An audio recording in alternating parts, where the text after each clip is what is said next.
Mas masarap pag hindi mo alam lahat.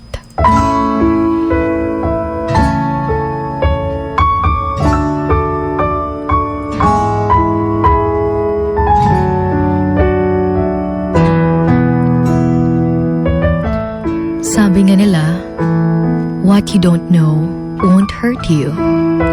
Yung tipong, sana hindi ko na lang nalaman nang hindi ako nasasaktan.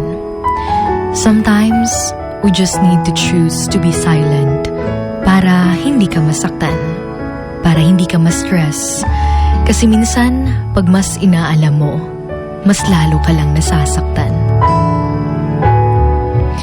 Nakakainis nga eh. Kasi deep in your heart, gusto mong malaman yung katotohanan dahil nararamdaman mong meron talagang humahadlang sa iyong nararamdaman. Pero, mas mabuting hindi mo na lang alamin dahil baka kapag nalaman mo, hindi mo kakayanin. Yung sana hindi ko na lang inalam nang hindi na sana naungkat pa ang nakaraan. Kaya marami dyan yung mas pipiliin na lang daw nila yung wala silang alam kaysa sa may alam sila pero araw-araw naman silang nasasaktan. Minsan kasi gustong-gusto din natin maging detective. Meron din namang iba na nagpa-pretend na hindi nila alam tas malalaman na lang ng iba na alam mo na pala. It's just like playing the role of a fool to fool the fool who thinks they are fooling you. Minsan, pinapakita din natin na okay tayo, pero hindi pa rin maiiwasan na nag-overthink pa rin tayo dahil hindi talaga maalis-alis yung isip nung nalaman mo yung totoo. Kaya nga, sabi ng iba na mas payapa pag hindi mo alam lahat. Yung meron kang peace of mind. Yung tipong wala kang pakialam.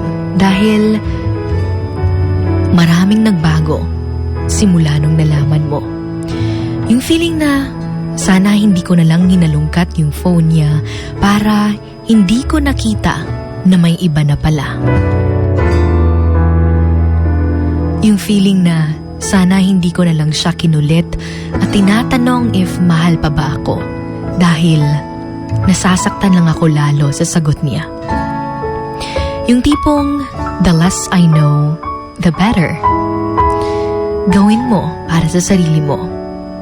Naalala mo pa nung sinabi mong, bakit hindi niyo sinabi sa akin lahat? Pero ngayon, na-realize mo na okay na pala yung hindi mo talaga nalaman lahat dahil mas payapa pa. Sabi nga nila, the peace of not knowing everything, because sometimes it's better to be clueless about what's happening around you rather than knowing everything that silently kills you. Ignorance is bliss, ika nga.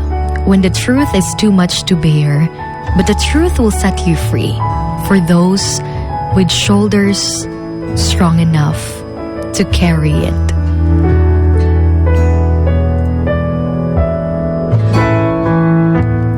This is your Hugot Babe. My name is Sugar Dolly. Right here on your number 103.1. This is Wild FM for the Emotions Going Wild program. Emotions going wild. Wild FM. Emotions going wild. Wild FM.